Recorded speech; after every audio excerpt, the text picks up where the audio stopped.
Oi, pessoal! Estamos começando mais um Plantões que Marcam. Hoje é um episódio especial, que é a primeira vez que a gente vai conversar com um cardiologista que entende das coisas do coração. E para me acompanhar nessa entrevista, a gente convidou a Ana Tereza, que é médica, que é professora da Academy, que já foi entrevistada no Plantões que Marcam. A carinha dela tá sempre aparecendo nos nossos projetos, né, Ana? Isso, hoje eu tô aqui muito especial, né? Porque eu mudei um pouco de posição, mas é uma honra estar aqui com vocês. E vamos falar um pouco do coração. Isso aí. Ana, antes de passar pro nosso entrevistado, conta um pouquinho de você para relembrar a galera que o seu podcast foi... Até que não foi um dos primeiros, não. Ficou no meio do caminho, mais ou menos. Foi. Começa de novo. O microfone dela estava mutado. Ops. Então... Querem me calar? Não, tô brincando. Eu levantei 3 assim, né? Só que eu troquei os cabos. O meu deu pra ver? Não, o seu tá certo. O seu ela tava mais calada. Aham. Na hora de passar o som, ela não Fechou. Tá certo. Sou tímida.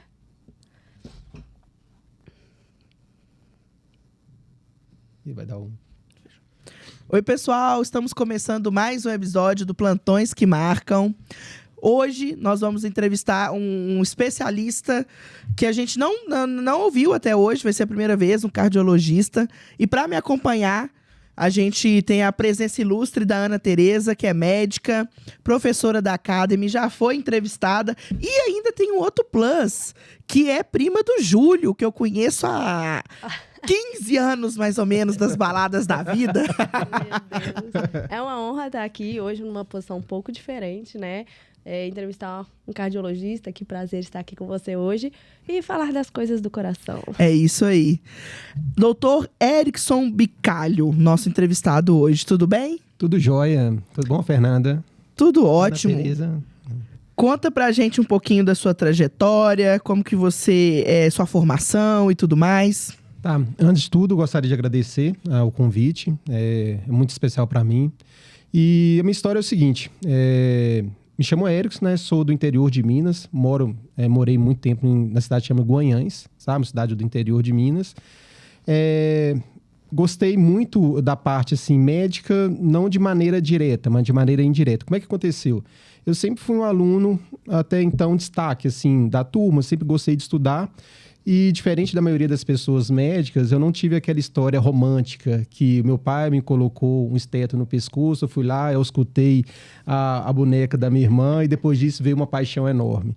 Na verdade, eu tive muito, como eu posso falar assim, um desejo mimético, sabe? Por ser um pouco destaque no sentido de gostar de estudar, não que eu fosse o melhor aluno, mas que eu gostava muito de estudar, eu via que as pessoas da minha sala que estudavam também queriam medicina. Assim, eu não entendia por que da medicina. Até então, não tinha muito desse conhecimento, assim, porque ninguém da minha família era médico.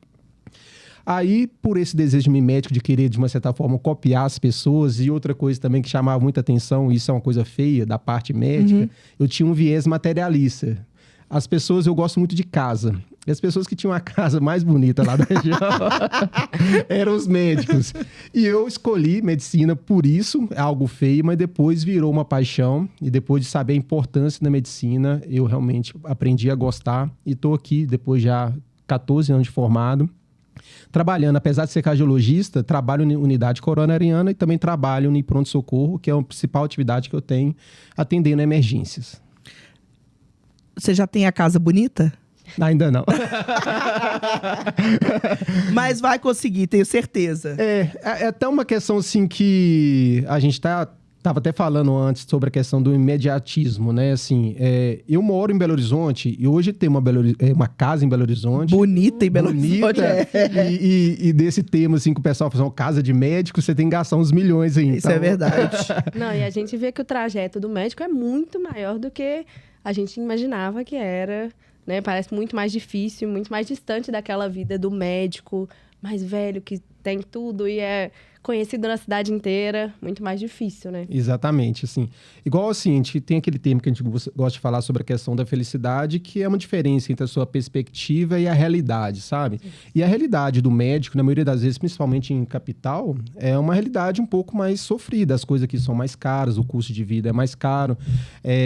Uma casa, igual eu falei assim, nessas condições bonita, grande, ampla, não custa barato. Então, assim, se você não aprender também que você tem um processo de evolução, até mesmo de ganho financeiro na profissão, você tende a cair em muito que muitas pessoas estão caindo hoje em dia, sabe? De esperar que a medicina vai te dar milhões, que vai te dar condições de fazer tudo, de trocar carro todo ano.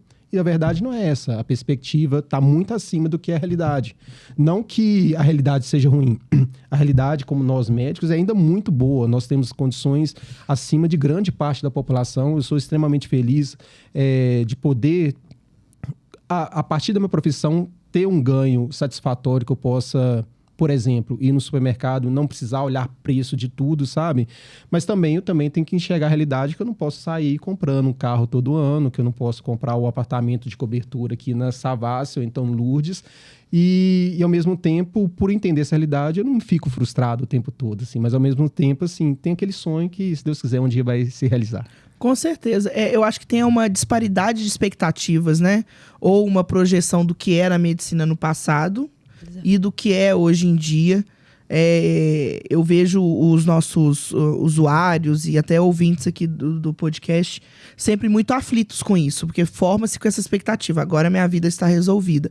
Eu acho que sim, está mais fácil considerando os outros postos de trabalho. A medicina ainda tem pleno emprego. Exato. Mas é muita luta, requer organização financeira, que por vezes vocês não têm. Nenhuma. Exato. Mas já quer comprar carro, Não tem noção do que tá ganhando, quanto tá ganhando. Mas eu ainda acho que se organizar direitinho e juntar um dinheirinho, dá pra construir uma vida muito bonita. Erickson, como é que foi a escolha pela cardiologia? Onde que você formou? Como é que foi essa trajetória? Aqui também não vai ter uma resposta romântica. O que acontece? Eu costumo, quando eu falo para os residentes que me acompanham, então para os acadêmicos, é que você tem que escolher as coisas, principalmente a sua especialidade, de acordo com a sua aptidão, tá? Por exemplo, eu tenho 1,70 m, sou baixinho. Se eu quiser ser um jogador de basquete, é possível? Mas gera muito mais gasto energético para poder chegar àquilo, tá? Para a medicina, é da mesma maneira. A Ana Tereza é cirurgiã.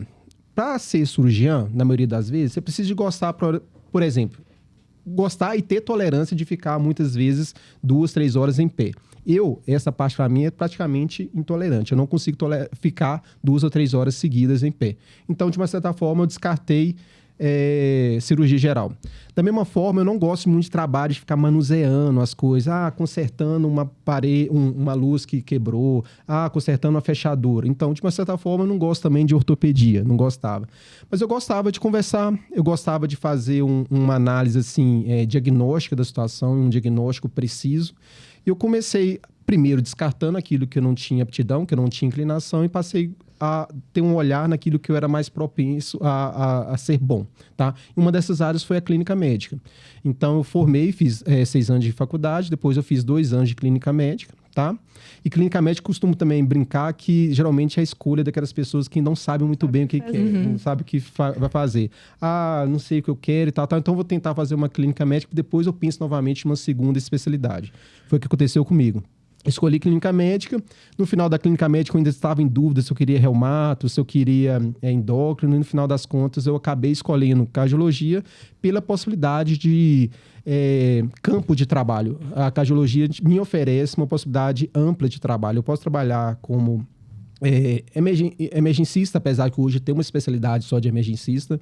Posso trabalhar como médico de consultório, posso trabalhar como intensivista na unidade coronariana, tá? Posso fazer procedimentos, igual eu fiz ecocardiograma, tá?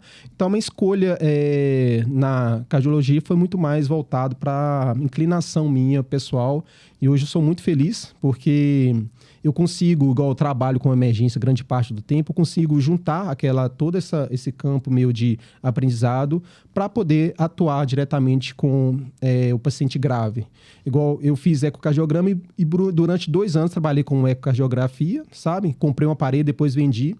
E eu fiquei um pouco frustrado. Falei, nossa, eu fiz ecocardiografia e tem 2 anos agora que eu já não atuo mais. O que eu vou fazer da minha vida?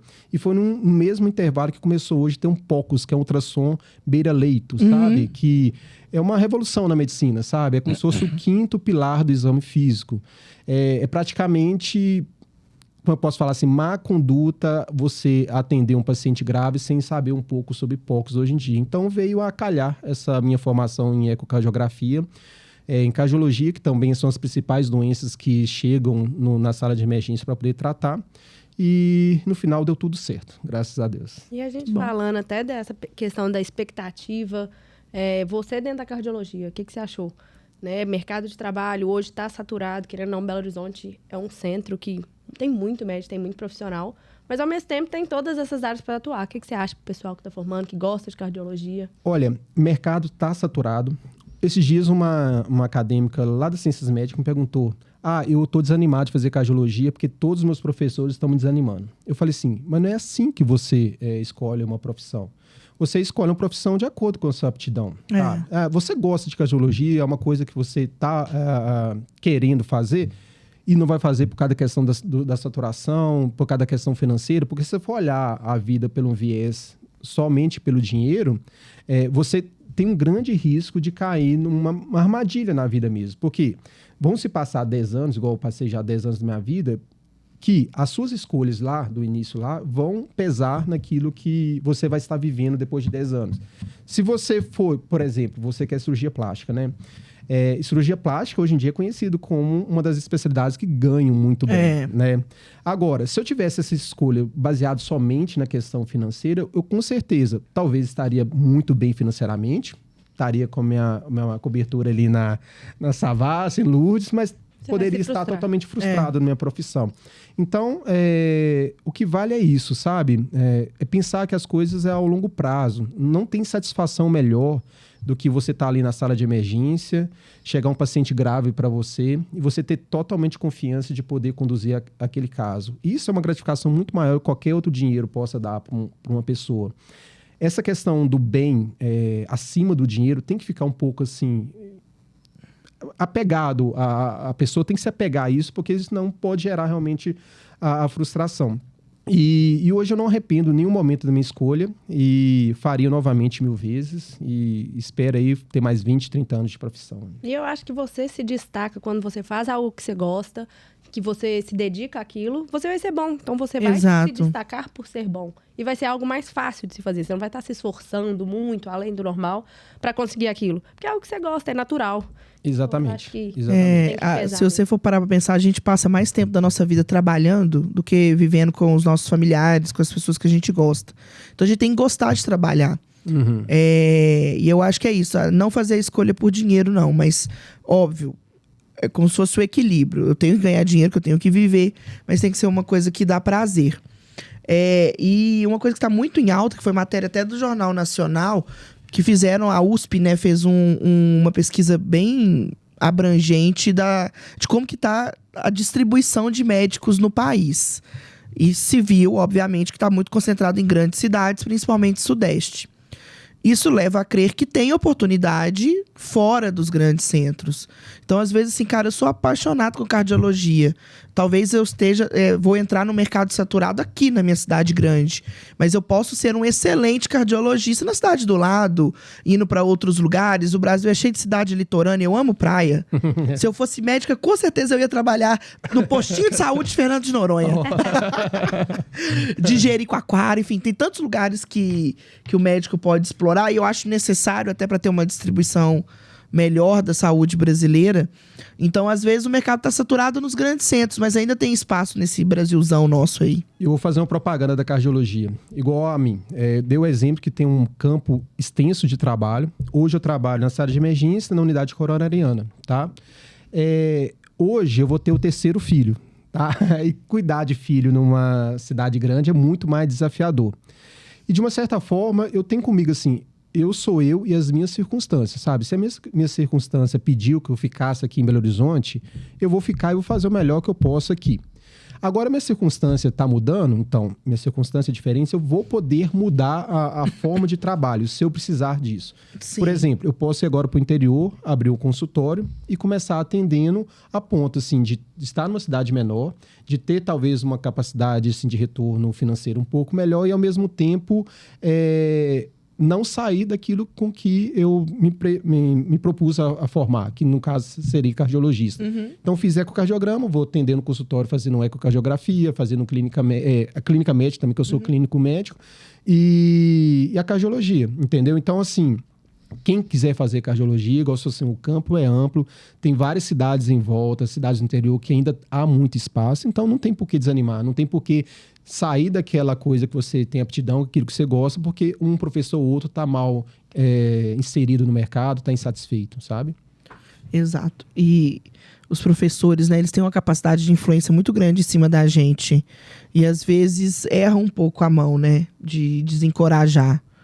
Enfim, não sei nem se vai cortar essa parte depois, mas isso eu fico invocada quando eu vejo gente falando assim, porque o meu professor desencorajou de fazer isso. Gente, às vezes a menina nasceu para ser cardiologista. E tá lá o professor desmotivando ela. Isso é um erro, porque o professor não tá enxergando a realidade. Ela tá vendo um ponto. Se eu chegar com a Ana Tereza aqui, a primeira vez que eu converso com a Ana Tereza, se eu começar a conversar com ela e já começar a especificar para ela o que ela deve fazer ou não do futuro dela, eu tô sendo leviano. Eu não conheço a história dela, não conheço o background dela, assim, não sei as inclinações que ela tem. Quem sou eu para poder pegar uma pessoa que tá no 6º ano e indicar uma posição para ela a ponto de tirar a direção correta da vida dela, sabe? Assim. Não, e a gente vê isso na medicina. A medicina abre várias portas. Eu sempre falo isso. Igual você falou, você deu um exemplo da cardiologia em que você pode atuar em diversas áreas, seja dando plantão, seja mais no consultório, né? Seja com um exame específico. Isso é para qualquer área da medicina. Eu lembro quando eu fazia meus estágios de cirurgia, os cirurgiões só reclamavam. Eu acho que a área que mais reclama é o cirurgião. Cirurgião e ortopedista. A gente ganha.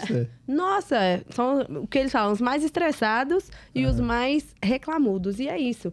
Mas quando você tem uma visão de uma coisa só, você não pode querer passar isso pro outro. Exatamente. Porque depende muito de como aquela pessoa é, como é a realidade, tem filho, não tem. Exatamente. O que vai caber melhor para você. Exatamente. E nessa de vida e filhos, plantão, você chegou a dar? Dou plantão até hoje e pretendo não sair. Primeiro, por essa questão de inclinação. Vou contar, não é algo tão bonito de se falar, tá? Mas eu procuro aqui ser sincero em tudo que eu falo. Eu tinha uma certa dificuldade, e quando eu me formei, eu fazia plantão em unidade de intensiva, em sala de emergência, e também fazia ambulatório. Em ambulatório, normalmente, no dia, se atende 15 a 20 pacientes. E pacientes na cardiologia, pelo menos no ambulatorial, são muito, assim, de queixas repetitivas. Assim, eu vim aqui para controlar minha pressão. Eu vim aqui para poder fazer um check-up cardíaco. Eu vim aqui para poder fazer um risco cirúrgico, sabe? E de uma certa forma, limitava a minha atuação, assim. Eu lembro que eu tinha até uma ideia para mim, assim, que toda vez você tinha que repetir para o paciente, você não pode comer comida muito salgada, você tem que fazer atividade física, você tem que se alimentar muito bem, você não pode ficar estressado o tempo todo, você tem que tomar os medicamentos, aquilo assim... Eu estou à beira da morte.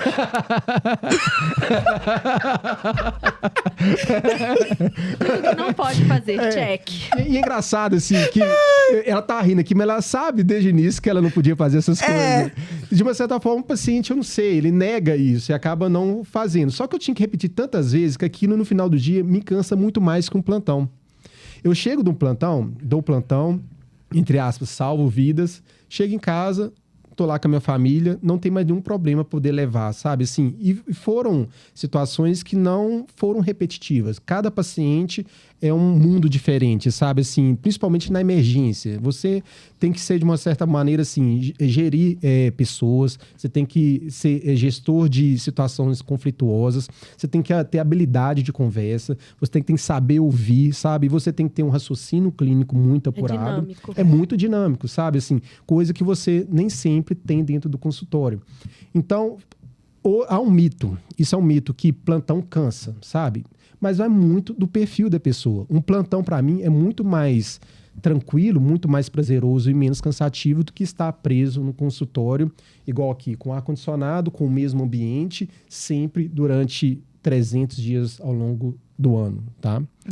Então, assim, o problema que hoje acontece, que ficou tanto demoniado a questão do plantão, que as pessoas ligaram o plantão àquele... vou fazer 36 horas de plantão para poder fazer um dinheirinho e viajar para Fernando de Noronha, sabe? Vou fazer 24 horas de plantão porque eu quero comprar uma bota bonita, ou então um celular novo, etc, sabe? Isso é um tipo de plantão que não é nada fisiológico, sabe? Exato. A pessoa, assim, ficar 24 horas, 36 horas, vai cansar. Agora você consegue gerir a sua carga horária a ponto de fazer um plantão durante 6 ou então no máximo 12 horas, chegar em casa, descansar, fazer o esporte e não ter que se ficar matando e achar que plantão é a pior coisa do mundo, sabe? Com certeza. E você já viveu alguma história inusitada que marcou a sua vida nesses plantões aí? Cara, desculpa o termo cara. Não, mas, assim, tranquilo. Teve uma situação, assim, e foi engraçado, até contei essas coisas no meu Instagram esses dias, assim. O que marcou foi uma coisa triste, sabe? Há uns 5 anos atrás, eu não queria ter filho, assim, tá? Então, eu tive minha filha porque minha esposa queria, eu também não queria tirar esse sonho dela. Uhum. E ela nasceu, vou confessar que no início, assim, eu nem tinha muita paciência de ficar no colo, de cuidar. Minha esposa que cuidou muito de maneira sozinha, ela foi uma guerreira nesse sentido, que a gente não tem apoio aqui, a gente não tem rede familiar que possa nos apoiar. Mas, de uma certa forma, eu vi ali um ser que eu tinha que cuidar, um ser que eu tinha que amar, um ser que eu tinha que prover, sabe? E eu tinha, na época, eu acho que eu tinha 34, 35. Aí, nesse dia no plantão, aqui no principal pronto-socorro aqui de Belo Horizonte, chegou um pai também, de uns 38, 39 anos, infartando. Foi a primeira vez que eu chorei no plantão, sabe? Eu devo ficar até um pouco com voz um pouco mais embargada. Aí vai começar, porque eu também choro à toa. Só de pensar, já tô chorando aqui. Vai lá. Aí o que acontece? Esse pai chegou infartando, a gente diagnosticou o infarto, só que a gente não conseguiu levar de maneira mais imediata ele para fazer o cateterismo, que seria padrão ouro, sabe? Uhum. A gente acabou fazendo um trombolítico. Só que era um infarto extenso, grave. Esse paciente teve uma parada cardíaca. A gente reanimou o paciente, ele voltou. Ele voltou no estado crítico, mas ainda com o coração funcionando, cérebro perfeito. E eu chamei a família para poder passar essa informação que ele estava grave. Quem que era a família desse cara, desse paciente? Era uma mãe, também jovem, talvez da idade da minha esposa, com uma filhinha de 2 anos, que era a idade da minha filhinha. Enfim, eu cheguei para ela e falei assim, olha, seu marido está muito grave, ele teve uma parada cardíaca, a gente conseguiu ressuscitar ele, mas ele está muito grave. Ela pegou na minha mão e falou assim, por favor, não deixe ele morrer. Nós estamos sozinhos aqui em Belo Horizonte, nós temos essa filha de 2 anos e a gente não pode viver sem ele, sabe? Eu falei assim, eu sei. Eu também sou pai de um menino de 2 anos. Aí tá. Aí voltou, eu falei assim, então fica aí, tenta não sair do hospital, porque quando é um paciente muito grave, a gente pede que a família fique perto, assim, que não vá para casa, porque eu também esperava um desfecho nada favorável. Uhum. E esse paciente, depois de 1 hora e 2 horas, veio a falecer, sabe? Já tinha feito tudo por ele, infelizmente ele faleceu. E eram mais ou menos umas 4 horas da tarde, meu plantão terminava às 7. E graças a Deus eu também tinha um colega que estava junto comigo naquela situação. E foi eu que fui dar a notícia para a família. E na família lá não tinha outras pessoas, só tinha a mulher. Uhum. E a menina estava lá, de vestidinho. E eu comecei a conversar com ela assim, onde você mora? Eu moro na Santa Teresa, que era um bairro onde eu morava antes. Que rua? Rua tal. Eu moro nessa rua também. Nossa. Aí começou a passar um filme, parece uma imagem espelho, né? Ela mora sozinha aqui com o esposo, tem uma filhinha de 2 anos, eu moro sozinha com minha filha de 2 anos aqui, não tem apoio. Aí eu comecei a falar pra ela assim, aí a menininha tava assim, com um vestidinho lindo, amarelo assim, brincando, e o pessoal da assistência social, da psicologia começou a cuidar dessa menininha, sabe? Assim. Aí, enfim, aí conversa de maneira cautelosa para poder passar informação. Eu passei informação que ele veio falecer. Essa mãe chorou de maneira copiosa. A menininha não entendia, ela tava rindo o tempo todo. Eu comecei a lembrar o tempo todo da minha filha ao mesmo tempo, sabe? E não consegui continuar no plantão. Chorei, assim... Eu tive que sair, chorei. Não sei se era fraqueza, não sei se era uma coisa, assim, normal do ser humano, assim. Não voltou a repetir essa cena. Mas, assim, depois daquele dia, eu acho que nasceu outra pessoa, nasceu outro pai também, sabe? Assim, eu falei assim, cara, aquela menininha não vai ter o pai dela, assim, a minha filha tem, sabe? E eu vou fazer de tudo para amá-la, vou fazer de tudo para poder não perder nenhum momento com ela que eu posso de ter com a minha filha, né? E depois disso, assim, por até questões religiosas também, minha mente abriu em vários cenários, tanto é que agora você pode ter... É isso que eu falei, depois me deu mais 2. E depois disso, foi tão interessante que, sobre a questão de marcar, que na outra semana, apareceu também nesse mesmo hospital, uma semana depois... só voltando a esse primeiro caso, quando aconteceu isso, eu não consegui ficar no plantão, falei pro meu outro colega meu assim, olha, assume que não dá mais. Fui para um quarto lá, fiquei assim, muito mal, fiquei um dia assim, péssimo, só pensando naquela família, não só na minha tristeza, mas naquilo que a filha teria perdido naquele momento, que ela perdeu naquele momento. Só que Deus, de uma certa forma, me reconfortou num próximo plantão. Chegou uma menina jovem, essa já tinha uns 25 anos, e o marido dela, que é policial militar, pegou ela no colo e colocou-se na nossa maca, ela desfalecida. Não respondia, só tinha muita dispneia, falta de ar, não conseguia falar.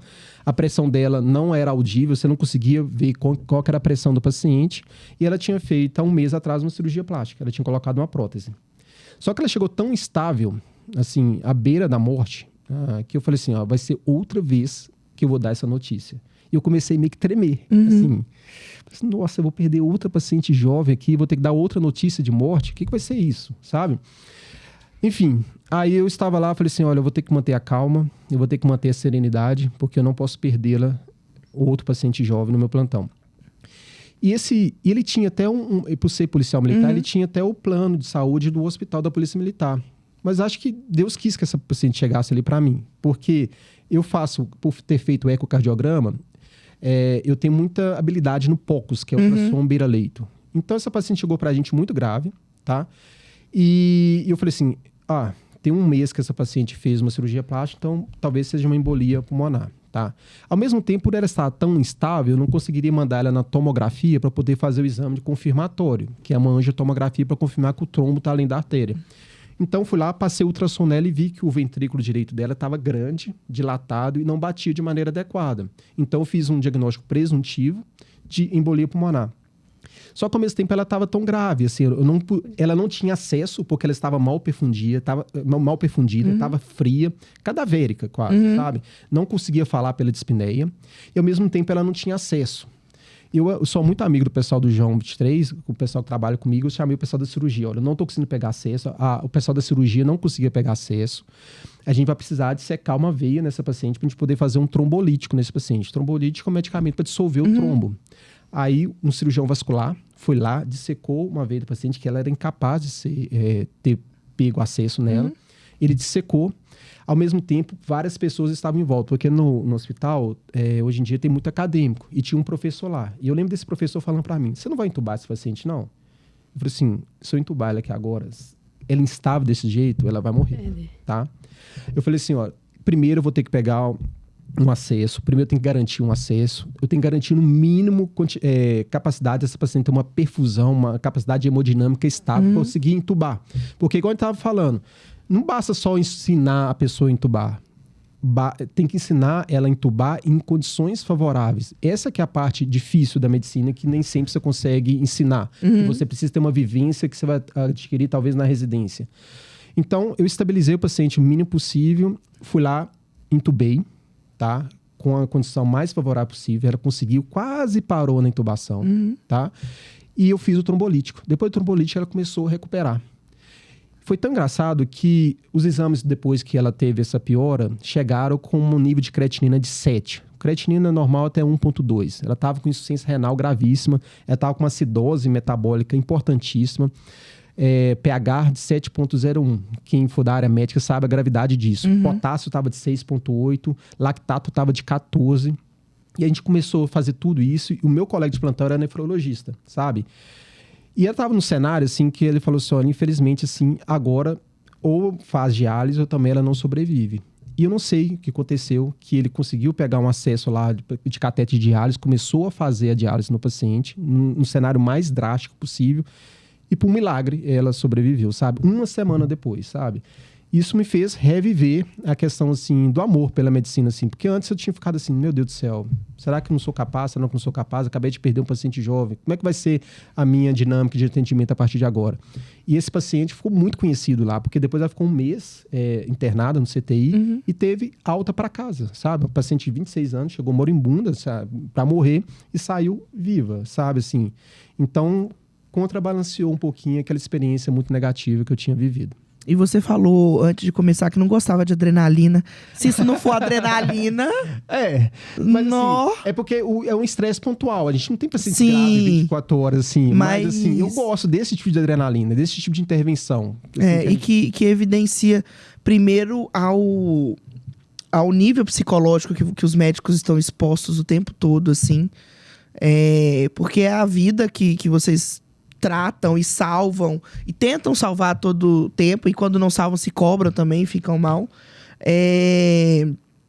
Mas também o que eu achei legal de você é que você tá desromantizando tudo, porque até a maternidade hoje tá muito romantizada. Sim. E essa história, a primeira história que você contou, meio que evidenciou que às vezes começa não romântico e algum episódio faz você fortalecer o amor, né? E o vínculo com seus filhos agora, os 3 que você tem. Exatamente.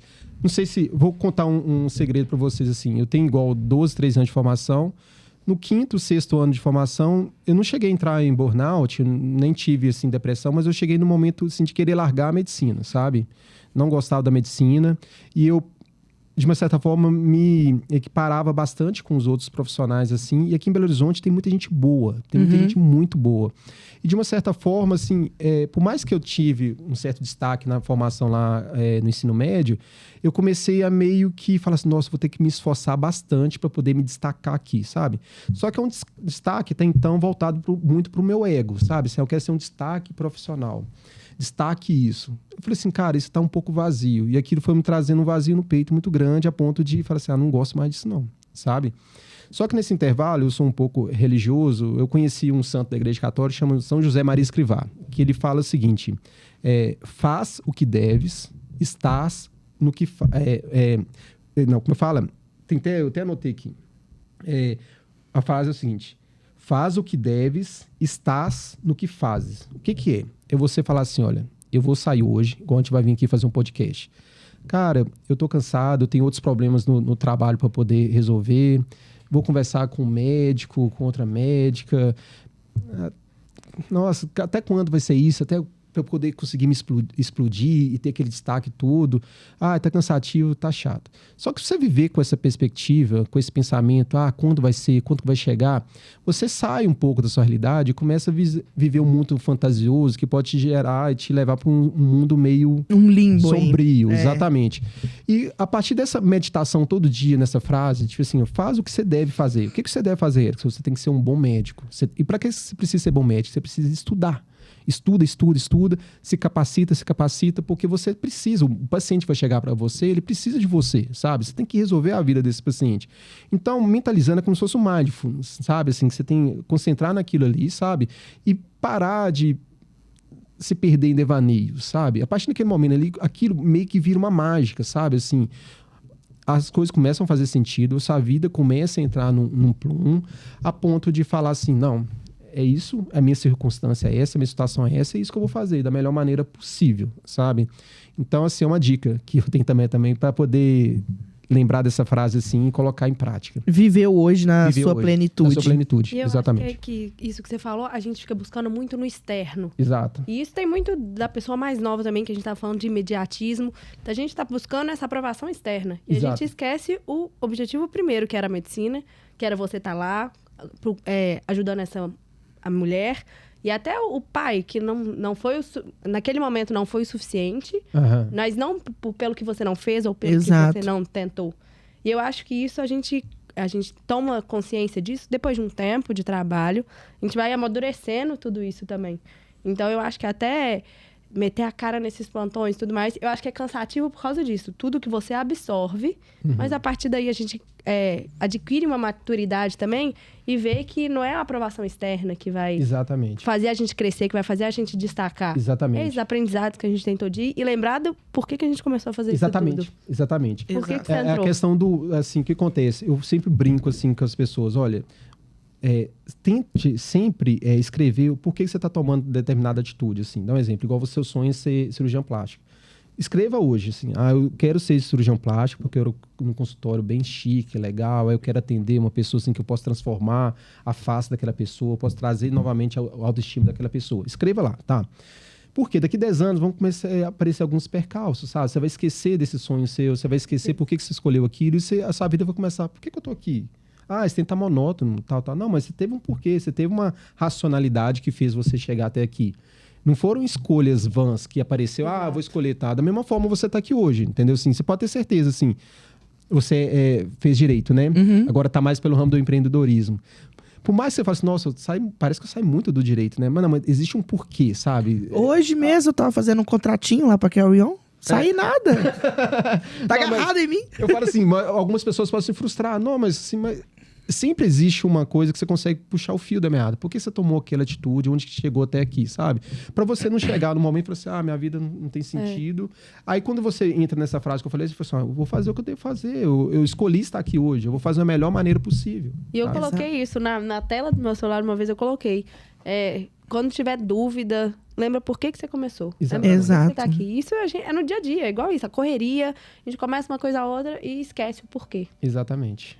Isso é uma boa coisa mesmo, porque se a gente sempre volta, né, pra onde tudo começou. E a vida tenta levar a gente pra outros caminhos, mas se você voltar, Exatamente. fica tudo mais claro, assim. Uhum.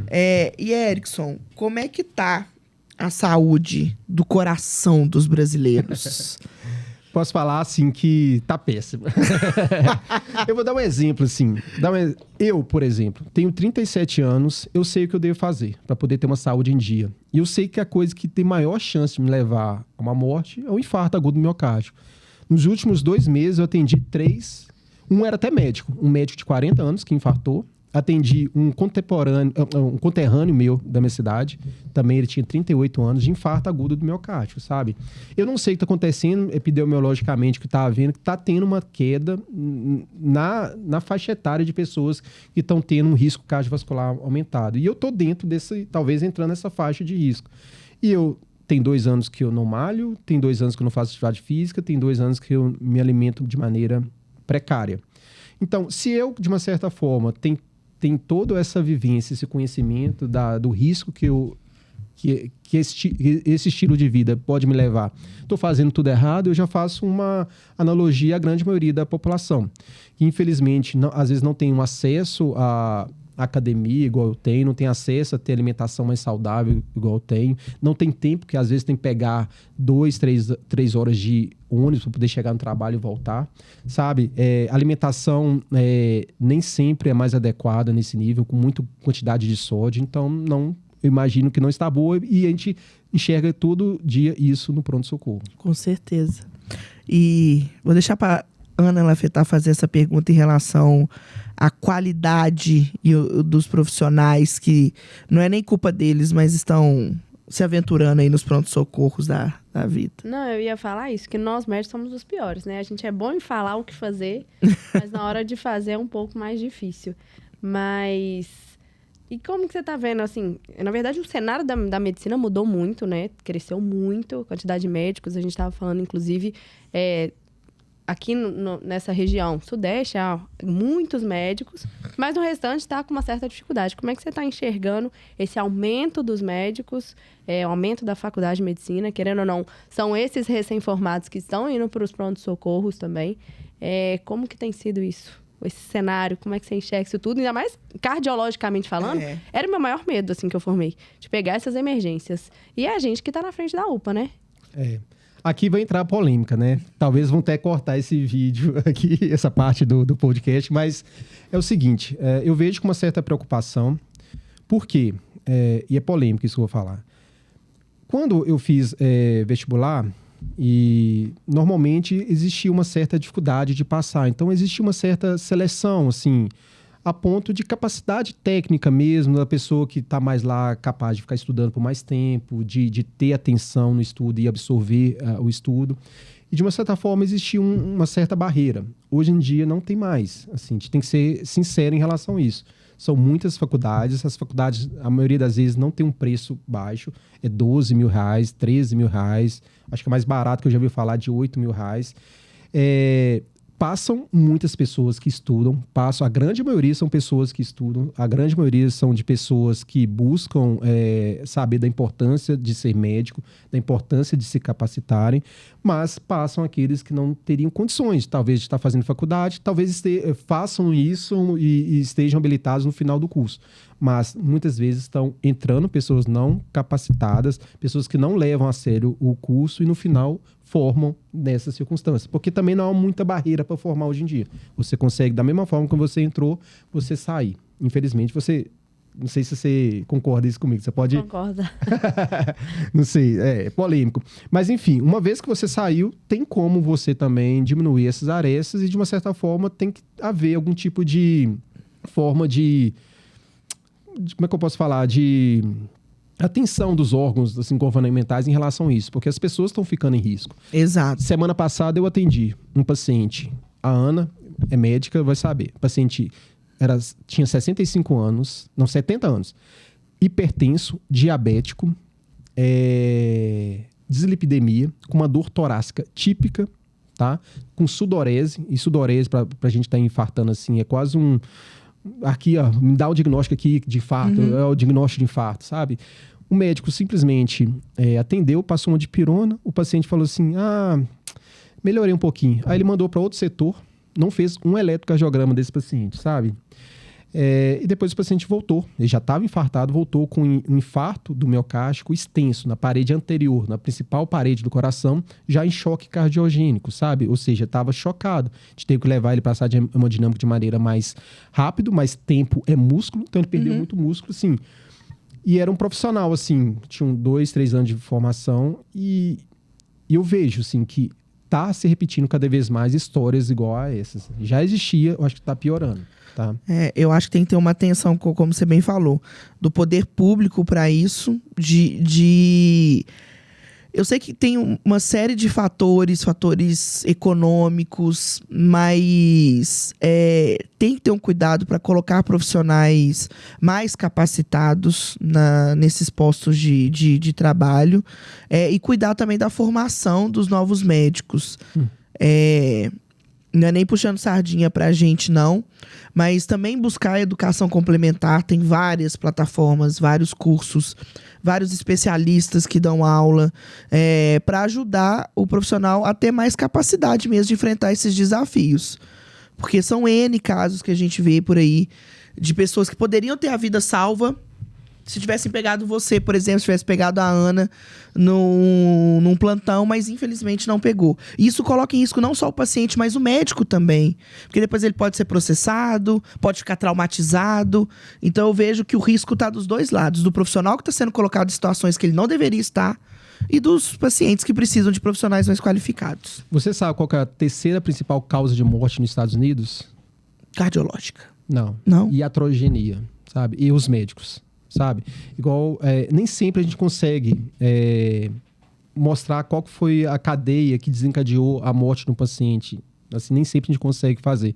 Mas os casos que eles conseguiram fazer essa questão de causa e consequência de um ato médico e o que esse ato médico gerou, mostrou que a terceira principal causa de morte num país igual aos Estados Unidos é a iatrogenia.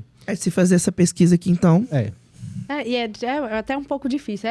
Igual você falou, é polêmico, mas é delicado. Porque, querendo ou não, igual eu falei, a importância que tem da gente trabalhar. A gente precisa estar no meio, a gente precisa pegar a mão. Até que você falou, o tanto que você evoluiu nesses anos todos, né, com a cardiologia ou até na clínica médica, porque, querendo ou não, você vai pegando experiência. Então, a gente precisa da experiência. Mas é sempre essa balança. Eu preciso da experiência, só que eu preciso ter medo também, porque eu tô lidando com gente. Exato. Então... não é para desanimar as pessoas, a gente precisa trabalhar, a gente precisa pegar plantão, a gente precisa pegar experiência, mas lembre-se, da importância do seu serviço e o quão delicado é isso, né? A gente precisa pesar um pouco. E eu acho que você falou muito, e é uma instituição que eu admiro muito, que é o João 23. A importância de uma equipe multidisciplinar. Com certeza. Porque os profissionais têm que pegar a mão, mas eles têm que ter um apoio. Exato. Com certeza. Então é montar uma equipe. Beleza, tem hospitais aí que trabalham com 2 plantonistas. Coloca um mais velho, mais experiente, e um novo do lado. Aham. Entendeu? Porque os mais jovens também, às vezes, têm mais força, têm mais garra pra Exato. aguentar alguma jornada mais Exatamente. pesada. Então, é conseguir fazer esse equilíbrio. A gente lá na União, a gente atende muita Santa Casa do interior. E é uma coisa que a gente sempre se preocupa quando vem as vagas. De perguntar, o outro médico que vai acompanhar é mais experiente? Porque a gente aqui vai trazer gente nova pra vocês. Sim. É pra trazer segurança pros dois lados. Exato. E fazer com que fique bom. E a gente consegue diminuir um pouquinho essa questão por 2 maneiras. Assim. Lógico que não vai conseguir abranger todo o cenário, mas quem está disposto e pode fazer isso, uma é residência. A importância da residência assim, não pode ser esquecida. Não, eu sou... Dá um exemplo assim, eu entrei e saí como médico, 2 anos, acho que foram 5 meses de residência em clínica médica. Eu falei assim, gente, eu sou uma outra pessoa, assim. Uma quantidade de informação e de habilidades que você adquire em pouco tempo, assim, que é primordial para a prática médica, sabe? E o segundo, já que nem sempre você consegue passar na residência de cara, tentar acompanhar alguém que seja mais experiente. Mesmo que você fique 2, 3 meses sem receber, dá um exemplo assim, mas pelo bem, talvez, do paciente, de adquirir uma certa traquejo ali na hora de manejar um paciente, sabe? Assim, eu sempre brinco assim, você vai pegar um plantão na sala vermelha. Você teria condições de atender o seu pai ou sua mãe passando mal em uma condição de IAM, de infarto, de AVC, ou então uma cetoacidose diabética? Se a sua resposta for não, você tem que começar a fazer um questionamento da sua prática. Com certeza. Tá? Assim, porque pode ser seu pai, pode ser um parente seu chegando, e mesmo que não seja o pai ou parente, é uma família, uma vida que está lá em jogo. Saber reconhecer a responsabilidade que a gente tem. Isso é uma questão de maturidade. É uma questão até mesmo de amor ao próximo. Assim. Com certeza. E é por isso que a gente faz a medicina. Exatamente. Lembrando. Exatamente. Por que você escolheu medicina? Por amor ao próximo. Medicina por amor é isso? É isso aí. Exatamente. Agora, nós vamos, para finalizar, né? Fazer uma parte um pouco mais divertida, com umas perguntas que quando eu falei lá com a minha equipe que eu ia entrevistar um cardiologista, aí surgiu várias dúvidas, principalmente para os apaixonados e apaixonadas desse país, entusiastas do amor. Então, doutor Erickson, você que cuida dos corações, Sim. a gente vai te fazer umas perguntas agora que você pode responder com seriedade ou não, Tá bom. tá? Mas vamos lá. Mito ou verdade? Sofrer por amor machuca o coração? Verdade. Eu já sofri muito por amor e falo, machuca o coração. Você já teve alguma ou não? Acontece. Aquela semana passada. Eu lembro assim que a primeira vez que eu tive uma decepção amorosa, eu falava pro meu pai assim, pai, eu não sei o que tá passando, mas tá doendo, pai. Sabe uma coisa que eu queria ter certeza hoje, pai? Que eu vou sofrer por uma outra pessoa. Porque se eu sofrer por uma pessoa, eu vou ter certeza que eu vou esquecer essa que eu tô sofrendo agora. Mas querendo não, é estresse, né? A primeira coisa. Muitas coisas que a gente pega no pronto-socorro, quando a pessoa fala que acha que tá infartando, mas na verdade é ansiedade, é estresse. Exatamente. Então... Mas aí voltando à parte séria, assim, existe uma doença assim, que chama Takotsubo, sabe? Que é a síndrome do coração partido. Que tem um certo viés de estresse emocional, sabe? E eu já atendi 2 pacientes que o gatilho do estresse que ela teve foi perda, uma perdeu o marido, outra teve um término de namoro. Então, há uma descarga de catecolaminas, assim, que acaba que o coração sofre, a ponto de ser bastante semelhante ao infarto agudo do miocárdio. Tanto é que o tratamento inicial é mandar o paciente para o cateterismo. E só no cateterismo consegue fazer, às vezes, o diagnóstico, sabe? Síndrome do coração partido. Tá explicado do porquê que o brasileiro tá sofrendo. Doutor, vamos lá. Mito ou verdade? Coração de pedra dá pra amolecer? Dá. E como amolece? Eu dei um exemplo meu, por exemplo, assim, eu era um cara seco, um cara que não queria ter filhos, um cara que queria viver sozinho, que tinha uma certa dificuldade até de um convívio social. Mas depois que meus filhos nasceram, meu coração foi amolecendo, eu fui vendo que... Igual dar um exemplo assim, eu tinha uma certa falta de paciência com os alunos quando faziam perguntas meio assim, desconexas. Aí depois que minha filha nasceu, eu falei assim, gente, eu fico imaginando ela um dia para um professor, perguntando, professor, o que é isso? E o cara sendo seco com ela, tanto é que eu falei assim, não, a partir de agora, todo aluno meu vai ter um carinho especial, porque da mesma forma que eu quero que um professor trate minha filha, eu também vou tratar os meus alunos dessa maneira, né? Porque aí, realmente, assim, é uma verdade que o coração pode amolecer. Então, eu acho que o remédio pra amolecer é ter filhos. Porque eu conheço um também que vai ver esse podcast, Romão. Todo mundo fala que ele é super frio, super coração duro. Mas tem uma pessoa que amolece o coração dele. Gabi, a filha dele. Minha terceira filha chama Gabriela. Então pronto, aí, ó. Tenha filhos e se for mulher, chama Gabriela. É isso que faz o coração amolecer. Mito ou verdade? Quando o amor fala mais alto, o coração erra as batidas? O que acontece? Quando a gente tá apaixonado, quando a gente tá, de uma certa forma, naquela situação assim daquele flerte, de chegar numa pessoa para conversar, a gente libera mais adrenalina, mais cortisol. Isso dá uma percepção do coração tá batendo mais rápido, né? Às vezes pode ter uma extracista, um batimento a mais, que depois desse batimento a mais tem tipo uma pausa assim compensatória que a gente chama. E isso dá uma sensação que o coração tá parando, sabe assim? Tá batendo de maneira descompassada. Então, não é de todo errado. Tem pessoas que podem realmente, por ter essa percepção do coração batendo mais, pode ter essa impressão de que o coração pode falhar. Meu Deus. Então, na verdade, tudo tem uma explicação científica. Tudo, ciência é tudo, gente.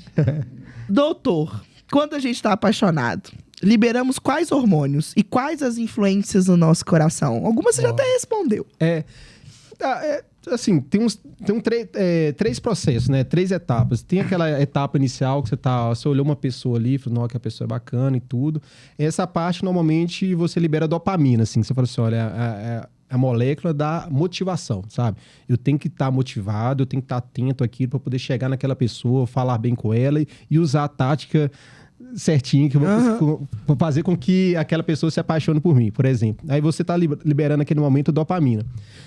Conseguiu aquilo ali, a pessoa gostou de você, você começou a ficar com a pessoa, você começa a liberar. Aí vai na adrenalina, vai no cortisol, que é aquela parte mais assim, que o coração começa a acelerar, que você começa a ter essa sensação que o coração tá parando, a boca começa a ficar assim meio seca, você tá mais apaixonado, você vai encontrar com a pessoa, você fica todo assim... Todo, né? Aquele bom que é ruim, mas eu falo que estar apaixonada é bom. Hoje em dia o pessoal perdeu um pouquinho disso, né? Não tem mais isso, eu né? sou uma apaixonada inveterada. Na verdade, eu sou difícil de apaixonar, mas quando eu apaixono, aí pega firme, daquilo assim, de lascar tudo.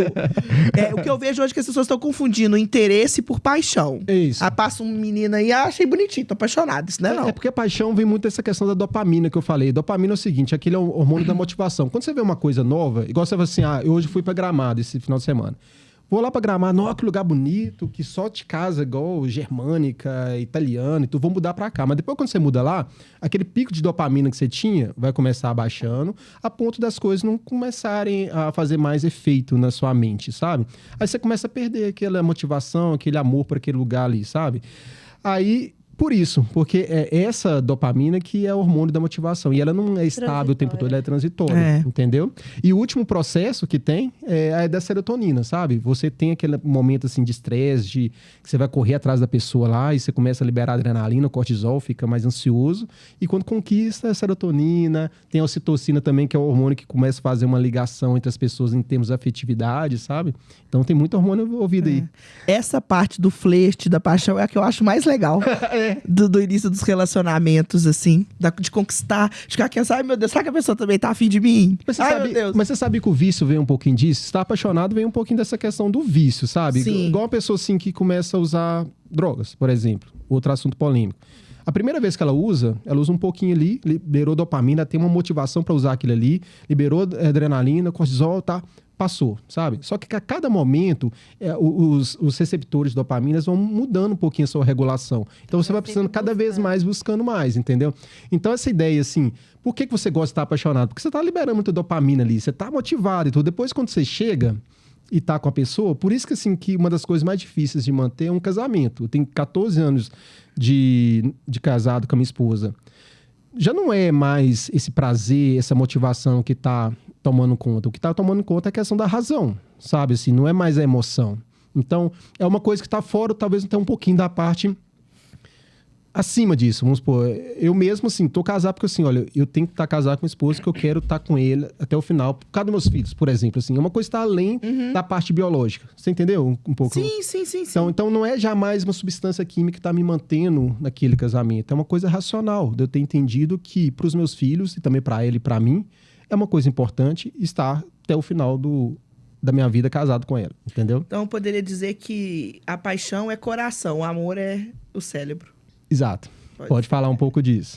Essa foi profunda. Essa foi profunda. Porque o amor, como é que eu posso falar assim? O amor não é questão de mais de desejo, de tudo. O amor é uma decisão, assim, uma decisão igual você. Eu decidi estar com ela, sabe? E vão ter, durante o tempo, vários percalços, várias questões que vão fazer assim, não estão tão apaixonado por ela, não. Hoje, sei lá, ela acordou um pouco mais chata, hoje eu acordei um pouquinho mais indisposto. A grande maioria das vezes, a gente não está se sentindo atraído fisicamente. O que mantém é a questão da razão mesmo nesse sentido. É a questão do amor, que, repetindo, não é algo bioquímico, não é algo voltado para o prazer, é voltado pela decisão mesmo de estar com a pessoa. Muito bom. Para finalizar, essa fui eu que fiz, porque é uma música que eu adoro. O que seria o turo-turo aqui dentro, que faz turo-turo quando você passa, que a Sandy canta? Acho que é o amor mesmo, né? Já tá aqui dessa parte love aqui do... Foi interessante que eu viajei ontem, cheguei 9 horas ontem à noite, foi uma viagem na volta tumultuada. E meus 2 filhos passaram mal durante a estadia lá em Gramado e minha esposa passou mal aqui, descendo do avião de Porto Alegre para Belo Horizonte. E ela desmaiou dentro daquele ônibus que faz aquela transição entre o ônibus e a plataforma. O ônibus lotado, era meio-dia. Graças a Deus que ela é casada com médico. Ela grávida. E meus 2 filhos, assim, eu tenho um filho de 2 anos que é totalmente dependente da mãe, assim, até um amor doentio que ele tem, assim. Começou a gritar aquela situação toda. E depois que passou todo o tumulto, assim, eu falei assim, cara... aquilo cria um vínculo tão grande, assim. E enquanto meus filhos estavam doentes, assim, eu lembro que eu falava assim... Cara, eu daria minha vida por eles, assim. Eu estaria agora doente ao invés de eles estarem doentes, assim. Então, acho que é isso que me move, essa questão da música, a música que você falou, sabe? Assim, é algo que realmente me deixa mais apaixonado pela vida, me dá um sentido, um propósito em relação à vida. Eu falo que, assim, eu costumo ser o melhor médico a partir do momento que eu sou o melhor pai de família, sabe? Porque eu sei da responsabilidade, tanto em relação aos meus filhos, que eu sou, de uma certa forma, provedor, em vários sentidos, tanto financeiro quanto nas questões morais, as questões, assim, de mostrar o caminho da vida para eles. E da mesma maneira que eu quero, da mesma forma, agir da mesma maneira com os meus pacientes, sabe? Porque quando você vê que o vínculo familiar que é criado, você começa a dar mais valor à vida do ser humano. Com certeza. Então, o turo-turo aqui dentro é o que dá sentido pra nossa vida. Exatamente. Quem for editar esse podcast, coloca o trecho dessa música no final. Sandy, te admiro demais. E eu fui, na época, eu tinha 12 anos que eu comecei o Sandy Júnior, então tinha aquela música da Lua, né? Como é que é da Lua? Que é muito boa. A lenda dessa paixão faz sorrir ou faz chorar. Que, Ana? O coração é quem sabe. Se a lua toca no mar, ela pode nos tocar. Gente, pra onde foi esse pra podcast? dizer que o amor não se acaba. Não, quem não gosta de Juninho da nossa época já morreu por dentro. Morreu por dentro. Eu falei ontem com os meus amigos vão me zoar. Com um dos meus sócios, eu falei, se você falar que não gosta de Sandy Júnior, eu saio da sociedade e ainda processo por dano moral. A Sandy sabe o que diz. A Sandy sabe o que diz. Você não lembra dessa época? Você tem Eu quantos anos? lembro. Desculpa. Não, eu gosto, eu sei cantar todas. Ah, que Tá, bom! eu sou tímida. Não é que eu não concorde, é que eu sou tímida. Então tá bom, então é das nossas. Gente, muito bom. Adorei o bate-papo sério e extrovertido. Foi muito bom mesmo. Espero daqui a um tempo você volte aqui pra contar novas experiências. Pode Agora deixar. do pai de 3. Eu vou te perguntar no próximo como é que é ser cardiologista e ainda cuidar de 3 meninos. Não, isso eu não vou ter resposta, não, mas de uma certa forma dá. Maravilhoso. Gente, muito obrigada. Espero que vocês gostem. Até o próximo episódio. Muito obrigado, pessoal. Valeu. Valeu. Ah, gente, ficou muito bom.